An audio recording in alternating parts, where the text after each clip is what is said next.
ఎవరో చెప్పారు చిన్నప్పుడు, నాకెవరో చెప్పారు చిన్నప్పుడు, కార్తీక పున్నమి తొలి పొద్దులో, కృష్ణ గోదావరి నడిబొడ్డులో ఒక యువరాజు పుట్టాడని, ఒక యువరాజు పుట్టాడని,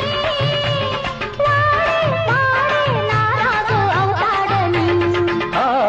ఎవరో చెప్పారు చిన్నప్పుడు, నాకెవరో చెప్పారు చిన్నప్పుడు, వైశాఖ పున్నమి తొలి పొద్దులు, కృష్ణ కావేరి నడిబొడ్డులు ఒక యువరాణి పుడుతుందని.